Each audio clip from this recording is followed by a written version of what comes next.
essa desproporção, essa resposta absurda, ela é uma negação da história. Da mesma forma, o Brasil errou. Jamais deveria ter chamado o embaixador de volta, né? Como se o que estivesse acontecendo ali na faixa de Gaza representasse uma agressão direta à nação brasileira. Não, é verdade. Não foi o procedimento correto e isso também, de certa maneira, fere totalmente a tradição da diplomacia brasileira, da diplomacia internacional. Então, houve uma desproporção de lado a lado. Agora, o conflito é um conflito complicado, né? Nós estamos aí diante, para usar um termo que o doutor Bactéria vai conhecer bem, é uma simbiose sinistra, né? Na verdade, os dois elementos ali, Hamas e Likud, que é o partido da extrema-direita israelense, né? Que, na verdade, o Likud é um movimento que reúne uma série de radicais, né? Eles se complementam, um sobrevive do outro, né? O que está havendo ali não é uma guerra entre palestinos e israelenses, o que está havendo ali é uma tentativa de sobrevivência do Hamas, que está absolutamente fragilizado, né? Está em decadência, inclusive em Gaza, por conta da absoluta falta de condições de administrar aquela região, né? E sendo combatido pelo Fatah, que é o partido do governo, da autoridade palestina, né? E o Likud, que está sendo também acuado politicamente em Israel, e faz dessa guerra uma forma de se impor politicamente dentro do Knesset, que é o parlamento judeu. E no meio disso, nós estamos vendo o quê? Absolutamente uma ação predatória às custas das vidas humanas naquela região. Malcolm, doutor Bactéria, deixa eu só pedir um auxílio. Malcolm, como é que eu pronuncio o nome do secretário aí de porta-voz do Ministério, é isso mesmo? Eu sou muito bom. Eu acredito que você tenha acertado. Também você é muito gentil. Não arriscaria outro Deve palpite. Ser Palmor, né? Qual é o seu palpite? Se fosse em inglês, né, seria Palmer. Palmer. É como Palmer com E no fim, né? ER. Mas, enfim, esse nome, não sei a origem dele, né? Então, vale o teu instinto aí de radialista. Então, eu torço para o Palmeirense. Doutor Bactéria, qual a tua análise sobre este assunto que o Brasil se enfia, assim, Eu acho que eles não foram nada, né, políticos, né? A primeira coisa que eles têm que fazer, assim, quando eles entram na política, que eles entram nessas relações exteriores, é ter essa relação exterior. E fazer o que eles fizeram, assim, eles não tiveram nenhum tipo de relação, né? Eu acho que com a agressão sempre gera agressão, o que está acontecendo. Eu acho que alguém tem que dar o braço a torcer aqui, senão a coisa vai ficar longe, né? Então, o que eu acho é o seguinte, que cada vez que eu conheço mais os homens, eu prefiro as bactérias. Malcolm Forrest. Eu acho que nós temos que concordar com o que foi colocado aqui pelo Dr. Antônio Fernando Pinheiro Pedro e todos aqui, que é uma situação difícil, porque são pequenos grupos que estão causando uma guerra, onde quem paga o preço disso é o cidadão comum, é o civil, é a criança, que estão morrendo lá naquela região, né? E tudo que a gente puder fazer pela paz, pelo consenso, né, pelo entendimento, é importante. Inclusive, não deixar que pequenos grupos ou líderes fanáticos... nós tivemos os casos até na Segunda Guerra Mundial, né, com Hitler e outros insensatos megalomaníacos que fazem sofrer uma população muito grande. Então, tudo que se puder fazer pela paz é válido, né? E esses comentários aqui, como foi dito, desvirtuam a seriedade do momento, né? Parece que é brincadeira, né? Parece uma piada de brasileiro. Isso aí, não, 7-1... Não tem nada a ver, é um assunto muito sério, né? Lamentavelmente, não tem nada a ver realmente. Justiça autoriza a reabertura da USP Leste. A Justiça de São Paulo autorizou a reabertura do campus da Universidade de São Paulo na Zona Leste. O local estava interditado desde 9 de janeiro após a constatação da presença de gás metano, que é altamente inflamável. A CETESB concluiu que os gases presentes no subsolo, especialmente o metano, não impõe risco iminente à segurança dos usuários do campus. Pinheiro Pedro, essa é a tua área. Essa decisão foi lamentável em todos os sentidos. O que nós estamos Lamentável vendo, quando fechou, lamentável quando reabriu. Né? O que nós temos ali? Uma pressão absurda do governo do Estado de São Paulo e da universidade, né, por conta da volta às aulas.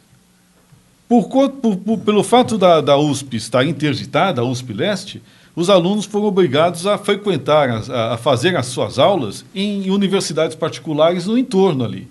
Só que os contratos de aluguel estão vencendo, a universidade está com uma verba comprometida e aí optou por assumir um risco de colocar de novo funcionários e estudantes naquela área que é absolutamente contaminada. Uma pergunta que eu sempre me faço toda vez que eu vejo essa notícia. Quando foi projetado, né, quando a construção ali foi idealizada, não se viu isso daí? Não, primeiro, posso falar até como uspiano. Perfeito. E como alguém que fez parte do primeiro curso de gestão ambiental na Universidade de São Paulo, na Faculdade de Saúde Pública. Né? O que nós estamos vendo ali é uma aula de como não se deve fazer.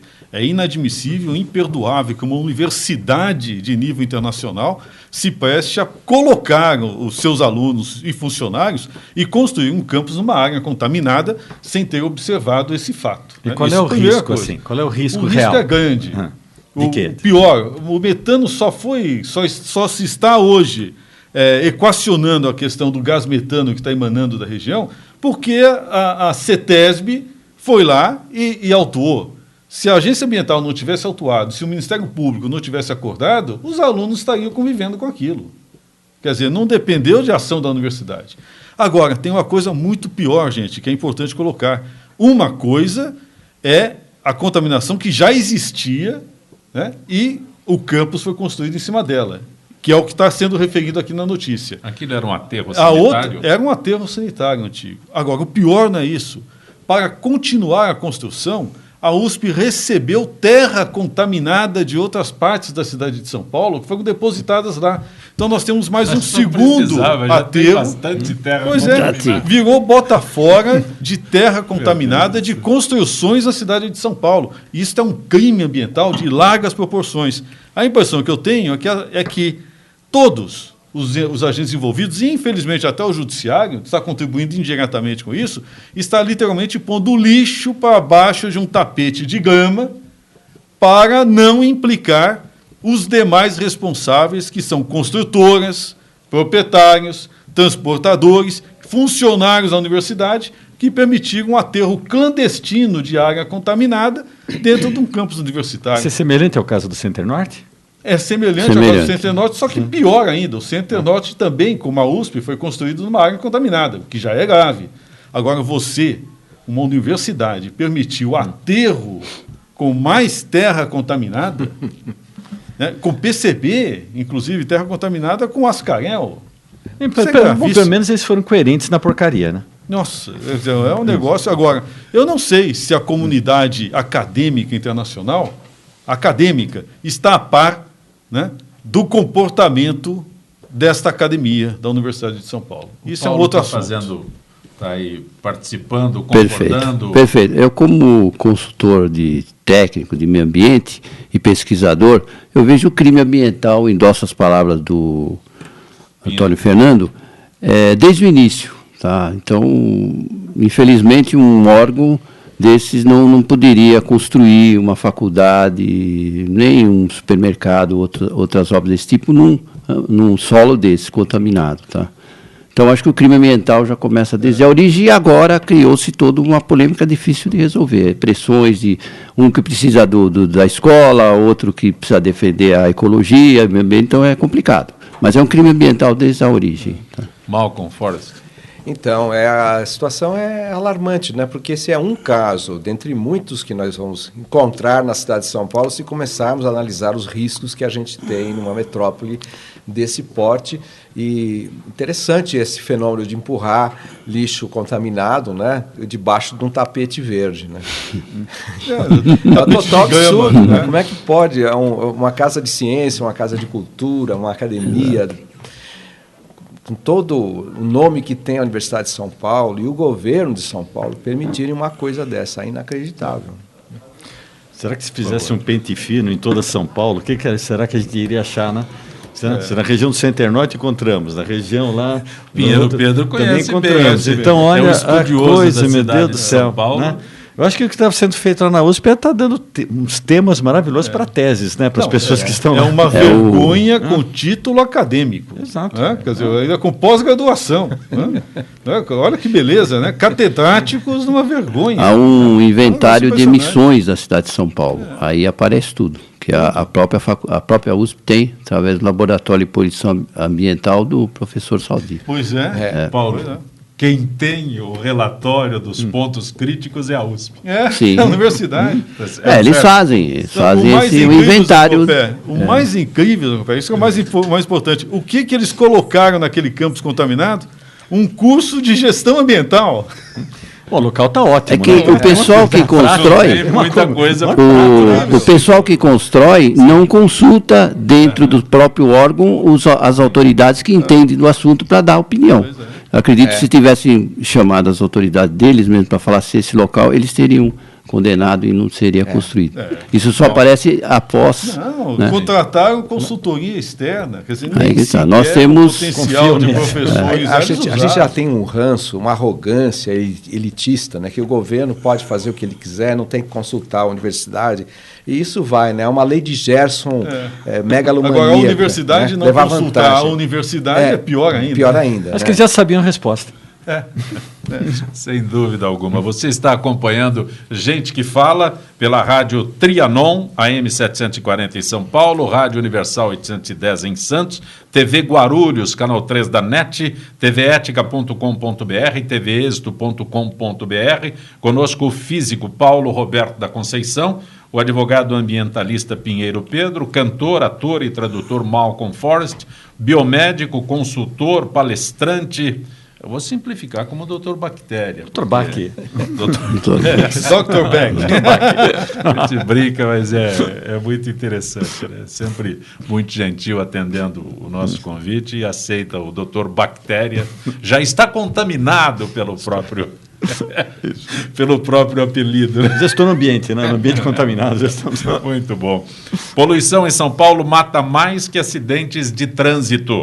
Por muito tempo ainda, cidades como São Paulo terão que conviver com os problemas de emissões de sua frota circulante.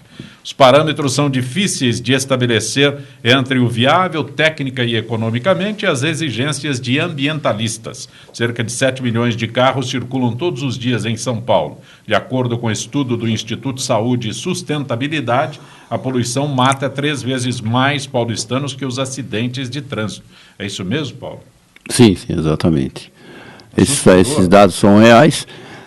Os dados estão aí, todo mundo conhece, é fácil de ter acesso. O que eu gostaria de dizer é que todos os envolvidos de boa intenção e com competência que existe hoje na nossa cidade estão trabalhando para que isso se reverta, tá?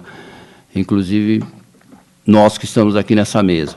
E eu vejo não sei se é um futuro breve ou um pouco longo, mas eu vejo uma perspectiva de que a gente vai virar porque as próprias autoridades estão colaborando em projetos novos, alguns nós estamos envolvidos, para que a gente reverta isso. Não vai ser fácil, realmente esses 7 milhões de veículos estão aí poluindo, são 7 milhões de escapamentos diariamente, né? Agora, vencendo algumas barreiras e com projetos positivos, eu acredito que os governos, os órgãos vão conseguir reverter esse papel. Tá? Mas para debater isso aqui, para combater isso aqui, precisaríamos... São várias ações. Nós vamos ter que veículos que não emitam poluentes, veículos elétricos, híbridos, criação de bolsões de veículos dentro da cidade, novo perímetro urbano. Então, são várias ações que estão sendo estudadas e elas vão ser colocadas em prática à medida que forem se vencendo as barreiras que existem. Tem duas coisas importantes. Uma, tecnologia, e aí eu estou aqui do lado do professor Paulo Roberto, é um dos grandes inventores nessa área. Inclusive, o desenvolvimento de filtros para escapamento de ônibus, né, que usam diesel, é um dos nós tivemos isso no passado. Ele está citando uma tecnologia que a gente participou do projeto, tal, Atualmente, nós temos uma tecnologia para colocar hidrogênio, para melhorar as emissões, melhorar o combustível, e a tecnologia elétrica também nós estamos entrando. Nós vamos ter estamos tendo concorrência já em São Paulo para ônibus 100% elétricos de algumas empresas, a Eletra Nacional e algumas internacionais. Então, a Prefeitura quer colocar e substituindo essa frota de transporte por ônibus 100% elétricos ou híbridos, e com os carros vai acontecer alguma coisa. Nós temos já muitas marcas internacionais colocando veículos aqui e vamos ter alguma coisa nacional também para melhorar essa condição. Eu queria dar uma parte aqui. Eu acho que tudo isso é muito meritório, né? A substituição do petróleo por uma tecnologia uma matriz limpa, energética. Né? Isso já se fala há muitos e muitos anos. Meu pai, que nasceu em 1915, em Fort Wayne, Indiana, Estados Unidos, ele me contava que com 10 anos de idade... Almirante Kiger.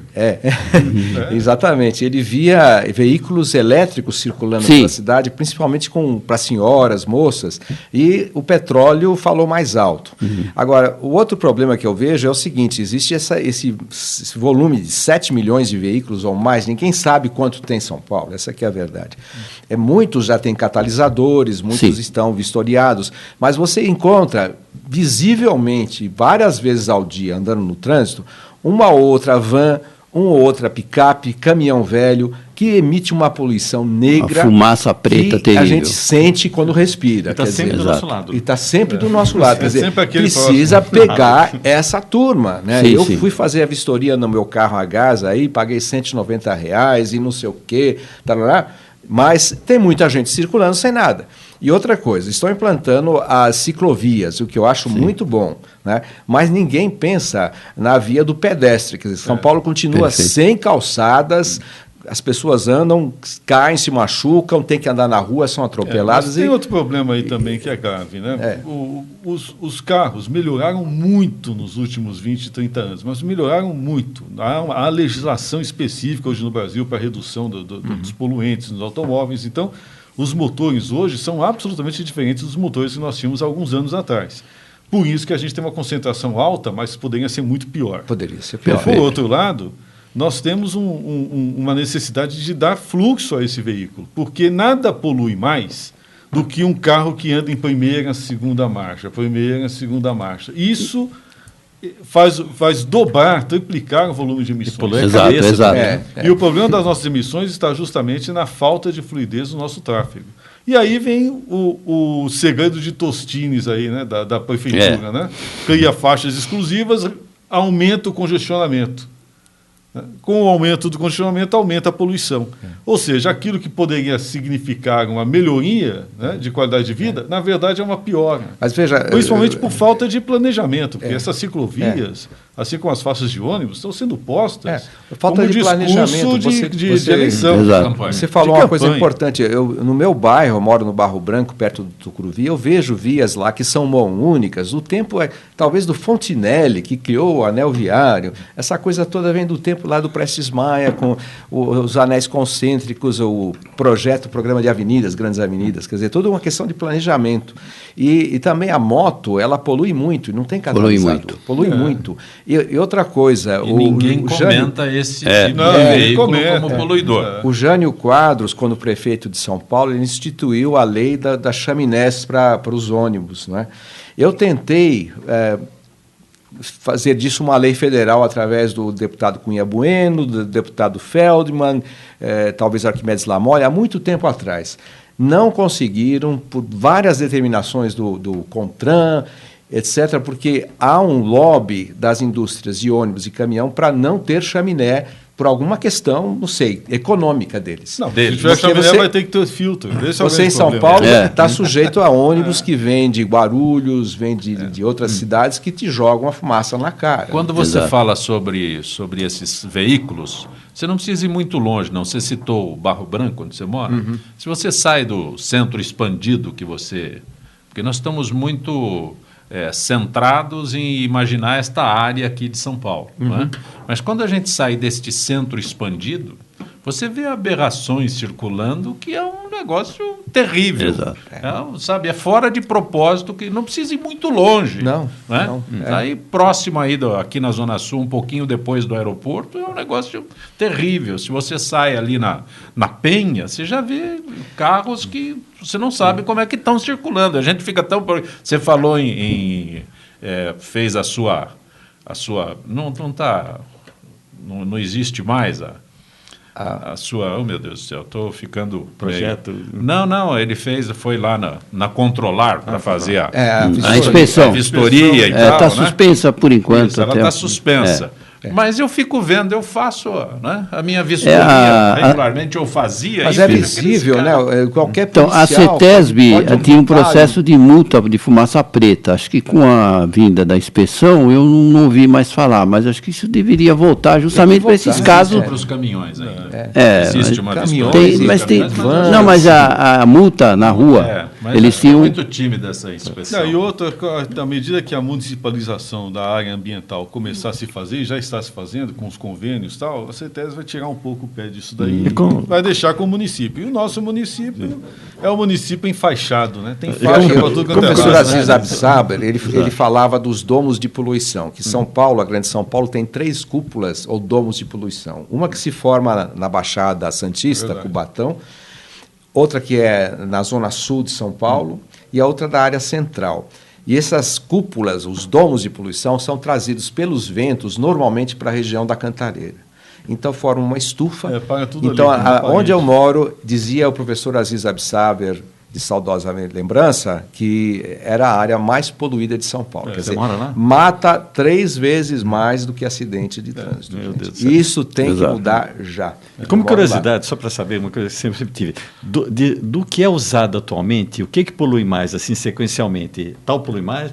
O diesel é o grande vilão, primeiro, o diesel é o vilão, embora já temos diesel S10 e tal, mas o diesel é o grande vilão. Exportado. O S10 eu soube que a Petrobras exportava porque ganhava um lucro maior e comprava a pior qualidade de diesel para nós respirarmos. Então, tecnicamente, a grande verdade é que, por mais que se melhore o equipamento ou o combustível, nós sempre perdemos no volume. Tá? Então, não tem jeito, tem que mudar a matriz energética, ou seja, ou veículo híbrido, com queima de pouco combustível fóssil, ou veículo elétrico ou hidrogênio. Mas anunciou-se com tanta ênfase a utilização do biodiesel e só ficou no anúncio.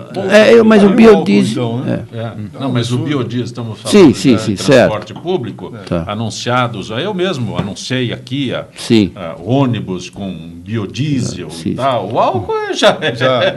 Não, mas o biodiesel aconteceu a mesma coisa. Simplesmente eles cortaram. Por exemplo, o projeto de ônibus ecológicos da Prefeitura de São Paulo, do dia para a noite, cortaram. Anunciaram com o maior estardalhaço, passado um ano, sumiu. Ninguém viu mais. Você está acompanhando Gente que Fala, hoje com o físico Paulo Roberto da Conceição, advogado ambientalista Pinheiro Pedro, cantor, ator e tradutor Malcolm Forrest e o biomédico, consultor e palestrante Roberto Martins Figueiredo, o doutor Bactéria.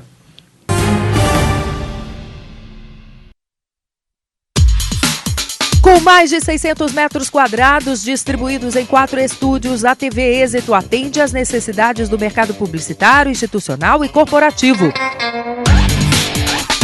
Produzimos vinhetas, programas para rádio, TV e web, campanhas políticas, videoaulas, coberturas de eventos com transmissão ao vivo. Em nossa estrutura, estúdios com cenários físicos e virtuais, equipe e equipamentos que atendem à exigência do cliente.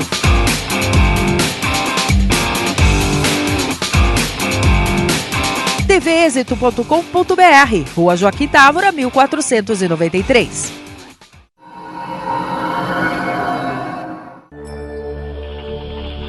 Eu também estou aqui na TV Êxito, no programa Animal Web, falando sobre saúde e comportamento dos animais. TV Êxito, um jeito novo de ver TV.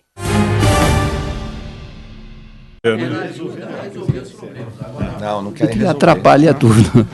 Gente que Fala, conosco o físico Paulo Roberto da Conceição, advogado ambientalista Pinheiro Pedro, cantor, ator e tradutor Malcolm Forrest, biomédico Dr. Bactéria. Malcolm Forrest, estava dizendo antes aqui que apresentei muitos programas com os teus sucessos, na minha época era disc jockey, hoje não sei mais. Tá. E a tua carreira como cantor, existe ainda? Boa Você pergunta, investe nela? claro. Eu sempre me dedico à música diariamente, né? Componho muito, tenho um filme recém-lançado, ainda não saiu nos cinemas, sobre a vida do Frei Galvão. Frei Galvão, o arquiteto da luz.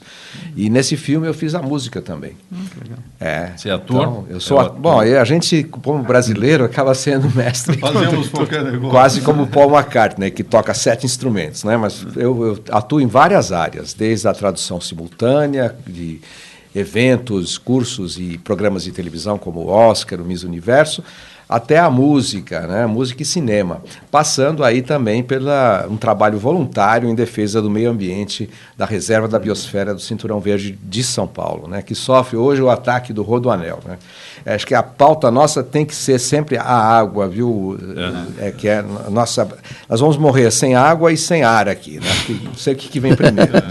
Aliás, eu quero fazer uma observação. Isso aqui, o programa está muito relaxante, porque nós temos aqui duas excelentes vozes, né? O do Malco e o Zancopé, que é uma voz... exatamente, perfeito. Está quase, a gente dorme aqui. Porque... Perfeito. É para acalmar... Bom de ouvir, né? Bom de ouvir. Eles humilham a gente. Tomar água. Fala de Gaza e de grandes problemas, tem que falar com a voz suave. Já a gente volta ao assunto do Malcolm Force, mas eu não podia deixar de matar a minha curiosidade, né? Você trilha no rádio durante tanto tempo e, de repente, você encontra um cantor com a projeção que ele mantém e é muito bom. Mas cuidados com a utilização da garrafinha de água. Tomar água é um hábito importante para a saúde e o bom funcionamento do organismo. Além da praticidade, os squeeze são ecologicamente corretos, uma vez que dispensamos o uso de vários copos descartáveis ao longo do dia. Mas será que utilizamos as garrafinhas da maneira correta? Risco de contaminação por bactérias existe, pode causar várias doenças. Por isso é importante cuidados na utilização. Os squeezes, né? O americano é interessantíssimo, né? O aperto, né?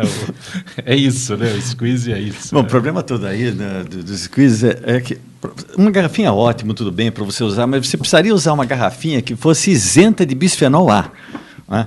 Que é a isenção de bisfenol. O que é o bisfenol A? O que é isso? Bisfenol A, o que é isso aqui? Ele faz parte de algumas formulações de alguns tipos de plásticos, né, de algumas garrafinhas, fazem parte até, inclusive, do revestimento interno de algumas latas.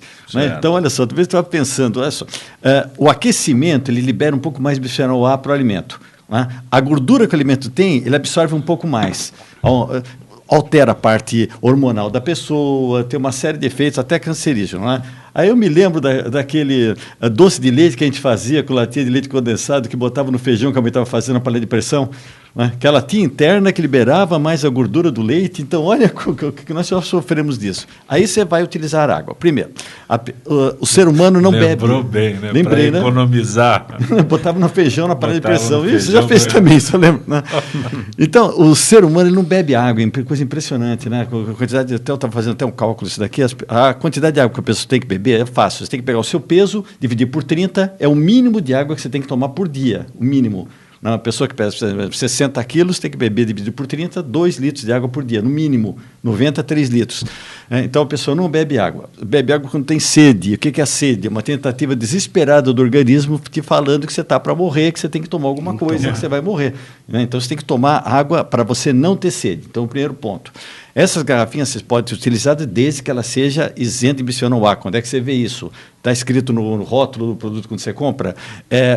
BPA Free. BPA Free. Já é uma grande coisa disso. Né? Outra coisa... Com todo respeito, acho que só o senhor consulta... o rótulo, exato. Se fizer uma consulta rápida aqui... Mas você sabe que você está certo. Mas você sabe que você está certíssimo. A pessoa não consulta. Então, fizeram uma lei que para mamadeira está proibido fabricar. Sim. Para mamadeira por quê? Porque é cancerígeno isso. Então, por que não proíbem também proíbe. Pra- Para que não se proíbe? Já que vai ter contato com água, porque as pessoas não adianta. A pessoa vai deixar no carro, que o carro vai ficar sobreaquecimento, vai esquentar, depois a pessoa vai tomar. São as dioxinas? Desculpe a minha ignorância. Não, é. é diferente. Não, a dioxina é outro problema. volátil. É um fenol. É outro um tipo de- produto químico.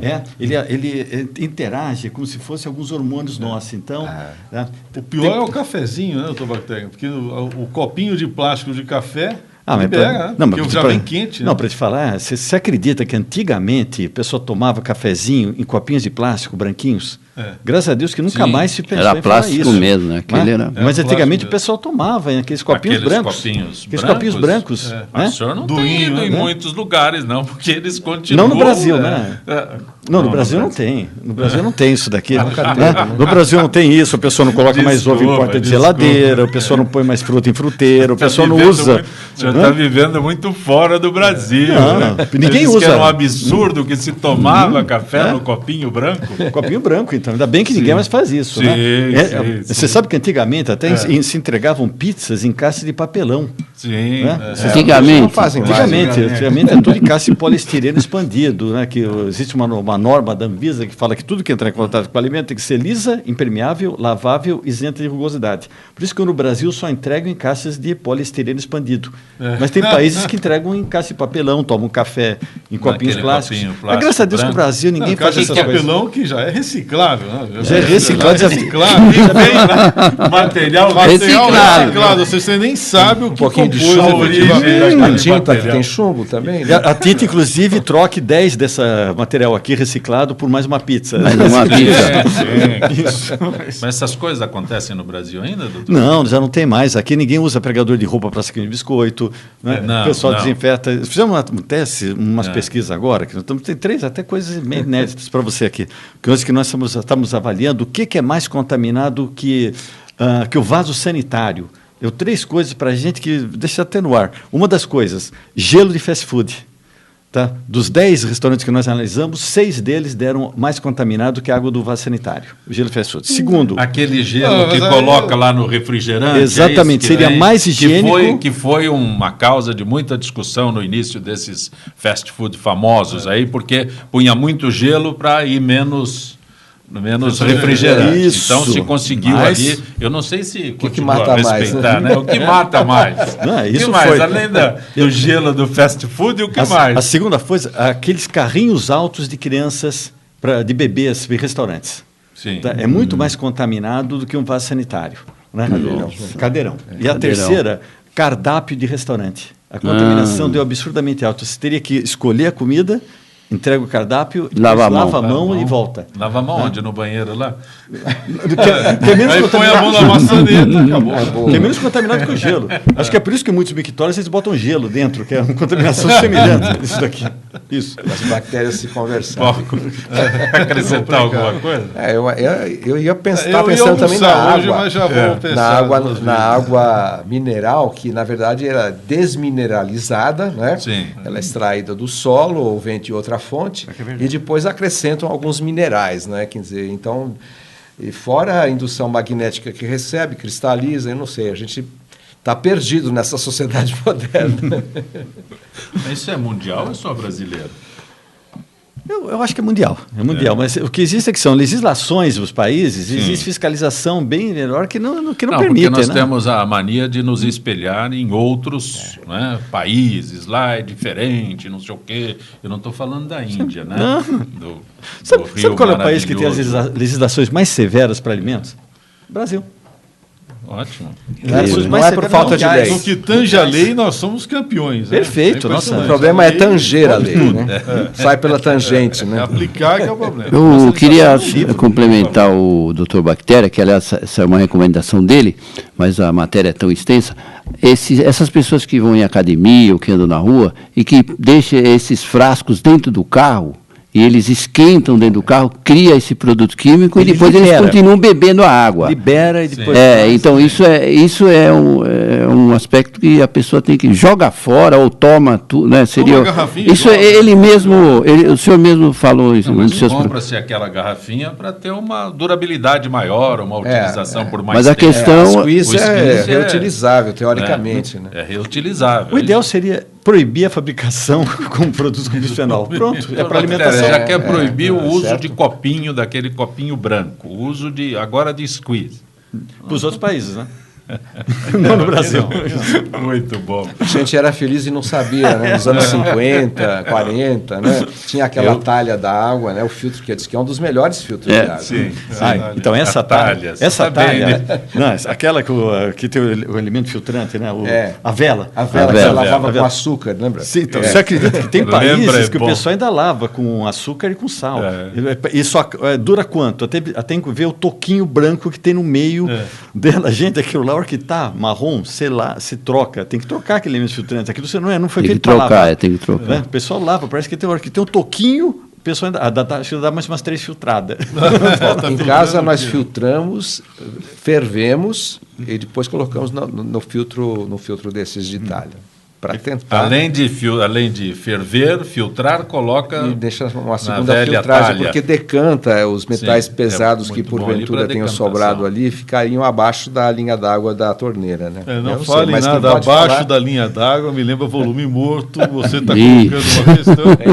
Você já imagina, então, o volume morto. Né? Como é que é, né? Vamos voltar aqui ao Festival de Paulínia, que quer ter novos filmes, com orçamento de 3,5 milhões de reais de dinheiro público, se contar os recursos sem contar os recursos da iniciativa privada. O Festival de Paulínia retomou suas atividades neste final de semana.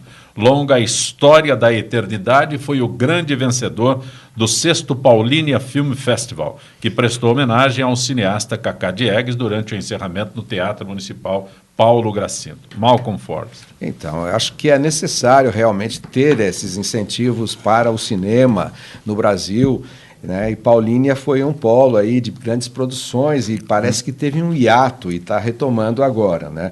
E aqui nós vemos o outro lado da medalha, né? O petróleo de Paulínia, Petrobras, é que em grande parte suscitou a possibilidade de ter este festival e a produção que se faz lá.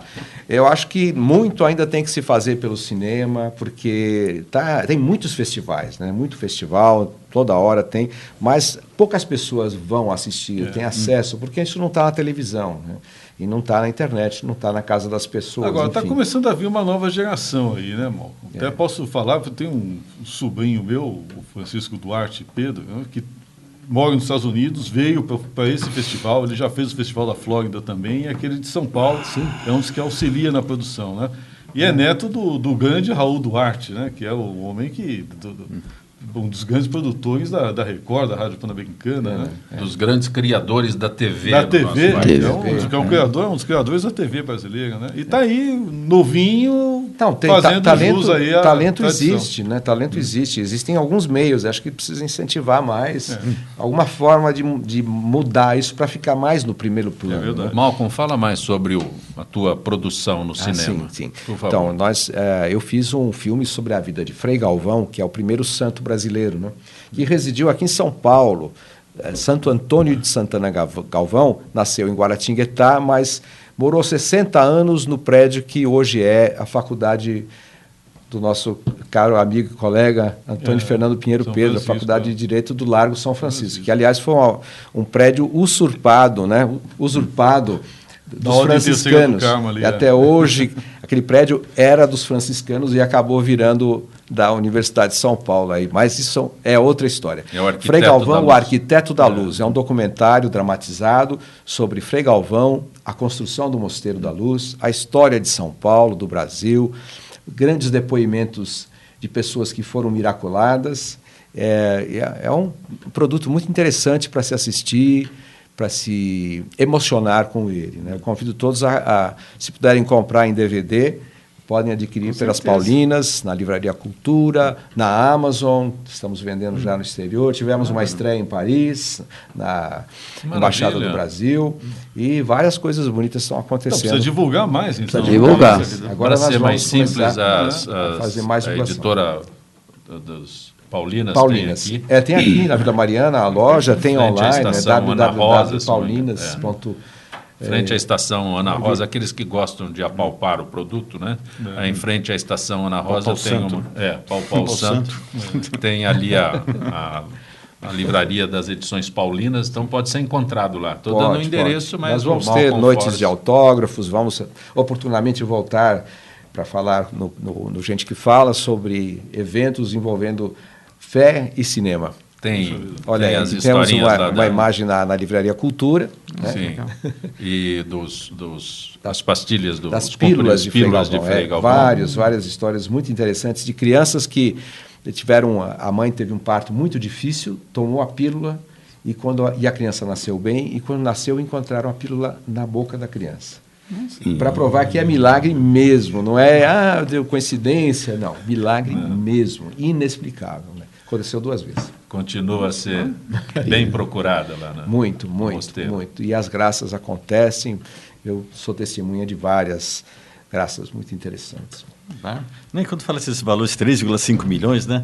Acho que é até pouco, né? Muito pouco. Muito pouco. Vai olhar muito o que é gasto em campanha eleitoral? Será que é só muito pouco. Campanha eleitoral absurda. Apenas a informação, este festival aqui vinha sendo realizado, o Malcolm foi retomado, agora ele se referiu, né, ao reinício do festival, essas coisas que nós temos no Brasil. O festival era de muito sucesso, Paulínia incentivava o cinema, as produções de cinema, realizava esses festivais, mudou o prefeito suspendeu é um absurdo, né? É um trabalho fantástico de Paulínia, montou uma cidade do cinema lá, do adversário, de padrão internacional, aí vem um outro e resolve jogar tudo no lixo. Como era do adversário, não serve mais. Não serve mais, o que é lamentável no Brasil, em todos os segmentos. Mas ele perdeu também, foi Praga. Tem que perder. Já foi tarde. Eu queria dar os parabéns ao Malcolm e dizer que eu estudei no grupo escolar Frei Antônio Santana Galvão, na parada inglesa. Eu conheço. Olha, isso é uma coisa típica de Frei Galvão, a divina providência. Sim. Em todo momento que eu estou num programa de televisão, ou encontro de amigos, alguém vem com alguma coisa significativa ligada a Frei Galvão. O Fausto Camunha, nosso querido jornalista aqui, diretor do Gente que Fala, criador do Gente que Fala, ele nasceu na Rua Frei Galvão. Então são coisas que, para mim, são sinais da divina providência, de que a gente está num caminho bom. Viu? Deixa eu adiantar a pauta aqui para esta proposta da Sabesp, que pode deixar Cantareira em 30%. Uma proposta para retirar uma segunda cota do volume morto do sistema Cantareira pode deixar o nível da água em 30% para o início de 2015.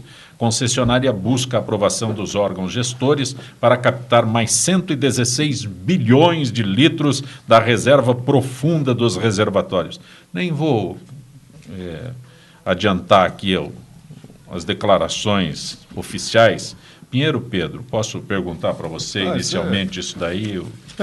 Acho que é um roteiro de cinema do Walking Dead, né? O negócio é que nós estamos vivendo agora na base do volume morto das represas, né?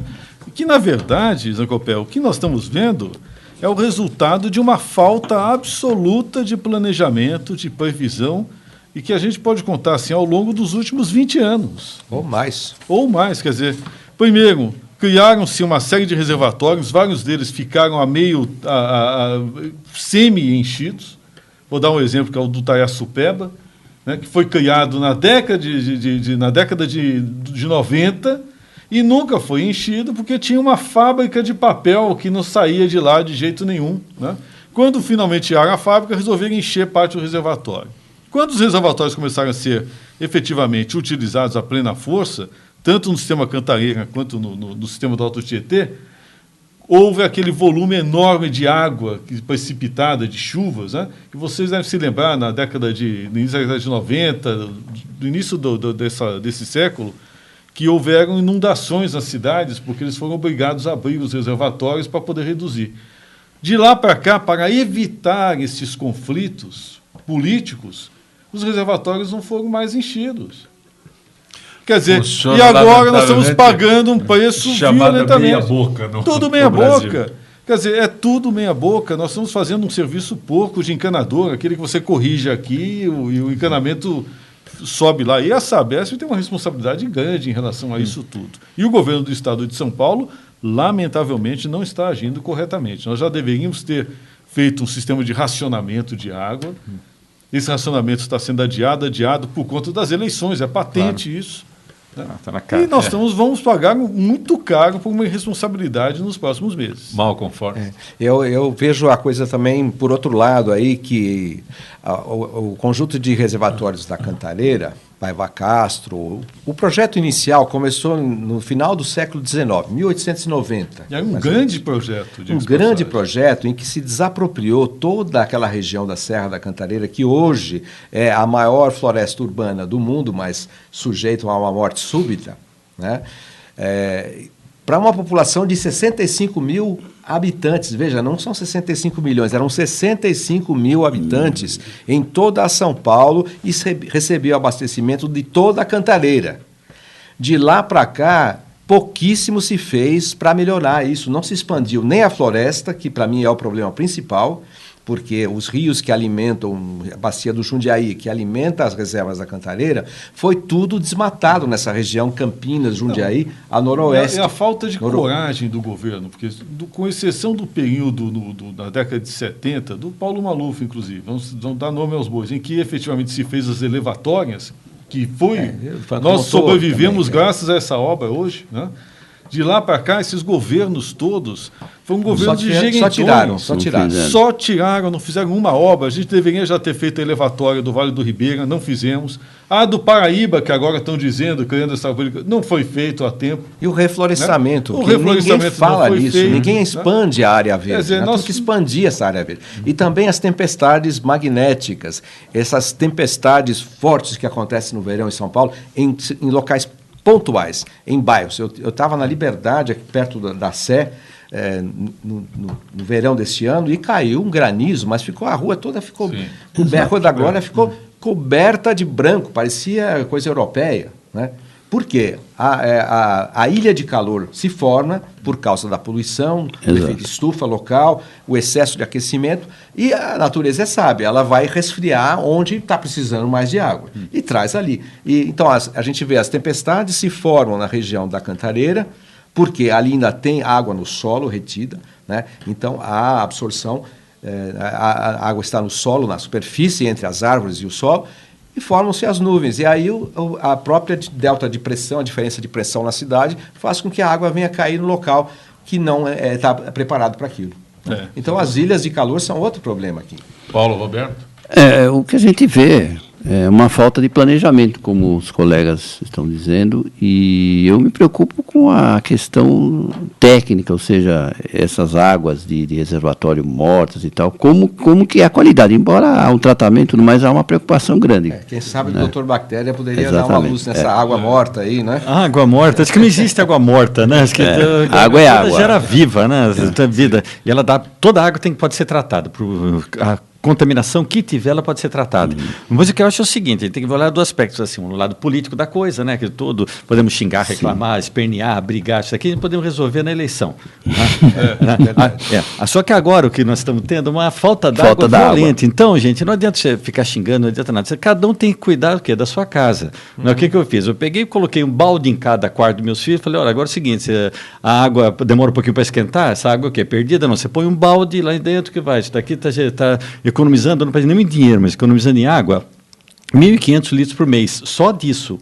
Só disso daqui. Entendi. Você liga o chuveiro até esquentar, o pessoal fica de braço cruzado esperando esquentar, porque está frio e ninguém entra. Né? Então aquela água é boa. Eu pego um balde e coloco embaixo daquilo. E aproveita para outro uso. Uso para descarga. Vou fazer isso. Uso para descarga. Então cada vez você economiza 10 litros. Reciclagem interessante, gostei. Perfeito. 10 litros, água perdida. Se cada um fizer uma coisinha dessa aqui, só na minha casa 1.500 litros por mês que eu estou economizando. Então dá para ajudar bastante. Essa é uma boa saída, isso é interessante. Muito bom. Interessante. Tem uma pergunta do Cícero Duarte, é isso? De Itapevi. Com essa crise por água no Cantareira, por que o governo não cria uma política de preservação, manutenção, conservação de poços? É isso, Piano? Mas, muito cuidado. A região metropolitana de São Paulo... artesanais. Pois é. A região metropolitana de São Paulo, a água subterrânea está contaminada. Está poluída. Está poluída com metais pesados, com fenóis, ou seja, não há condição. Aliás, nenhuma região metropolitana no Brasil tem condição de fazer uso das águas subterrâneas. E o subterrâneo profundo é profundo, ou seja, mesmo assim ainda há risco. Se você furar, você pode estar correndo o risco de contaminar. Em águas próximas a cemitérios, já pegaram alguns cadáveres, colocaram bactérias com radioisótopos, conseguiram em prédios próximos da água de captação, descobrir as mesmas bactérias que estavam nos cadáveres. Ou seja, então é contaminado por toda... Paulo Roberto, volume explica. morto. Nós temos Toda a região metropolitana do Ela Brasil, exato. E a gente tem a questão dos postos de gasolina, que eles têm um regulamento que tem que trocar aqueles tambores, mas não adianta. Ali é uma 20 contaminação. anos tem que Mas há uma contaminação. Então a contaminação do solo é muito grande, como o doutor Pinheiro falou, e não há condição. Há um risco muito grande com esses postos aqui na região metropolitana. Não é conveniente isso, sem dúvida nenhuma. Uma pergunta. Doutor Bactéria, que água o senhor bebe? Não, eu quero saber agora. A água tem que ser tratada, né? Tem que ser tratada. Primeiro, você tem dois tipos de poluição. Você tem o Malcolm falou que ferve a água, filtra, ferve, depois filtra de novo. E não usa volume morto no filtro. Olha, a água da Sabesp é maravilhosa. A água da Sabesp você pode beber direto da torneira. Tem muita gente que enche de filtro, só que às vezes põe com a mão, troca o filtro, né? Contamina de outra forma. Não, outro dia uma empresa grande lá na Paulista me chamou, falou, o que eu faço? Eu coloquei 8 filtros aqui, minha água está saindo não potável. Eu falei, o que o senhor faz? Ele tira os filtros. Tirou todos os filtros e deu água potável. Porque os filtros estavam contaminados. Água... Mas eu tenho um filtro na entrada da casa, de celulose. Então, ele fica marrom assim, em poucos dias. Quer dizer, no arraste da água da Sabesp vem muito resíduo. Né? Vem, mas pelo menos a água que sai em níveis potáveis. Tem bactéria também que a gente tem que tomar, é bom até. Né? Não, sabe o que o pessoal faz? O pessoal esquece que quem abastece ele não é a companhia de tratamento, que abastece é uma caixa d'água que ele não lava há mais de ano. Sim. Sabe? Então no caso dos prédios. Dos prédios. Tem alguns canos de ferro ainda. O Paulo se referiu aos postos de gasolina que não renovam, né, os seus depósitos. É mesmo renovando a contaminação, não tem como. E quanto ao pH da água, não é importante também para a saúde? O pH é muito importante, por isso que tem que ter um limite de pH. O bicho está entre 5 e pouco até 7 e pouco, tem que ter esse limite aqui. Qualquer alteração dele vai alterar toda a parte estomacal, vai alterar tudo. Então, ela tem que estar dentro dos limites de padrões de potabilidade. Primeiro, a Sabesp ela te entrega no cavalete dentro dos limites, só que depois vai para uma caixa d'água. Outro dia eu fui numa caixa d'água, eu falei para a mulher, quanto tempo vocês lavam sua caixa d'água? Ela falou, mas se lava? Lava a caixa d'água? Lava a caixa d'água. Nós temos ainda em residências antigas canos de ferro. Canos de ferro. Que não foram substituídos e que eles enferrujam. Quando a gente vai para a água de Lindóia, não se toma aquela água ferruginosa, que é muito boa para a saúde. Interessante. Esse ferro dessa água é um ferro que a gente chama de ferro ferroso. Tá? Para ser absorvido é ferro coloidal. Então, essa água não é absorvida. Aquele que a pessoa joga um prego no feijão, aquilo também não presta. Aquilo aquilo é mito. Aquilo é mito. O ferro sai todo nas fezes. Você pôr o cocô sai cheio de fezes. Você pode levar um ímã, levar o cocô. Não sei porque eu só faria isso. Mas pode, e não é absorvido. Então, não é nada, não serve nada para anemia, nada disso. Daqui é totalmente uma hipótese que não é séria. Estão lembrando coisas aqui. O Malco falou da talha. Talha, talha. Aí o doutor Bactéria fala sobre fazer o feijão com ferro, que é para aumentar prego de ferro. Doce de leite na panela de pressão do feijão também, não doce de leite. É o doce de leite para cozinhar. Esse ferro não é absorvido. Não é absorvido, só deixava o cocô cheio de ferro, mais nada. Paulo Roberto da Conceição, muito bom tê-lo aqui no nosso Gente que Fala. Foi um prazer. Agradeço a participação. Foi muito bom estar com os colegas aqui, foi um prazer. Pinheiro Pedro, nosso advogado ambientalista, bom reencontrá-lo, Pinheiro. Obrigado, Zé Copé. É um prazer estar aqui no Gente que Fala com vocês. Hein? Também conosco o doutor Bactéria, doutor Roberto Martins Figueiredo, doutor Bactéria. É um prazer, só posso agradecer ter aprendido tanto assim com 4 professores aqui do meu lado, né? Muito gostoso assim, pessoal, além de conhecer muito, extremamente simpáticos. E convidar todo mundo, que agora nós estamos fazendo um trabalho no Instagram, Instagram que é só se colocar DR Bactéria, doutor Bactéria Oficial, que juro para vocês não é nada comercial, nossa intenção é todo dia colocar uma coisa de instrução. Tá? Somente coisa informativa. Nada, é DR, Doutor Bactéria Oficial, DR Bactéria Oficial. Só entrar todo dia, tem uma coisinha nova relacionada com conhecimento. Nada de propaganda e nem política. Isso. Malcolm Forst, prazer imenso. Muito obrigado, eu fico grato pelo convite e aprendi muito e me diverti bastante também. Muito Hoje bom. foi um programa bem alegre. Só um pouquinho de saudades da nossa querida Viviane. Né? Eu também tenho saudade dela. Saudades da Encerramos o Gente que Fala. Agradecemos a presença de todos que eu já nomeei. Gente que Fala tem direção-geral jornalista Fausto Camunha, diretora de produção Zenilda Salvato, redação Rayala Brandão, Pedro Schiavon, na pauta José Carlos Sicarelli, na rádio Trianon, Neildo Neres, Cléo Rodrigues Benê, na técnica da TV Êxito, Fernanda Cataldi, Felipe Duarte, Paulo Oliveira, Luiz Felipe Batista, Renato Borges. Na sequência, Trianon, Marcos Calazans. Gratos, até a próxima.